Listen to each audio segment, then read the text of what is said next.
আসসালামু আলাইকুম। জনতার স্পন্দন থেকে সবাইকে জানাই স্বাগতম। ভারত যেখানে একের পর এক উজানে বাঁধ নির্মাণ করে বাংলাদেশের নদীগুলোর পানি আটকে রাখে, সেখানে এবার বাংলাদেশের সীমান্তে একটি ছোট্ট বাঁধ নিয়ে যেন ঘুম হারাম হয়েছে দিল্লির।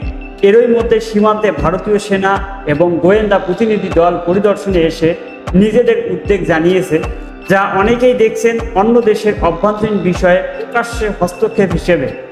বাংলাদেশের উত্তরাঞ্চলের সীমান্তবর্তী এলাকায় স্থানীয় নদীর পানি রক্ষা এবং কৃষি সেচের উদ্দেশ্যে একটি বাঁধ নির্মাণের কাজ শুরু করেছে সরকার। এটি মূলত স্থানীয় জনগণের স্বার্থেই নেওয়া একটি উদ্যোগ। অথচ ভারতের পক্ষ থেকে দাবি উঠেছে এই বাঁধ নাকি তাদের নদী প্রবাহের বিঘ্ন ঘটাতে পারে। এখন প্রশ্ন হলো, ভারত তিস্তা, গঙ্গা, মহানন্দা, দুধকুমার সহ বহু নদীর পানি আটকে রেখে বাংলাদেশের দক্ষিণাঞ্চলকে মরুভূমিতে পরিণত করেছে। তারা এখন কিসের নৈতিকতার বুলি ছড়াচ্ছে? সীমান্তে ভারতীয় প্রতিনিধি দলের আসা এবং বাংলাদেশের কর্তৃপক্ষের উপর চাপ সৃষ্টি স্পষ্টভাবেই এক ধরনের কূটনৈতিক আগ্রাসন।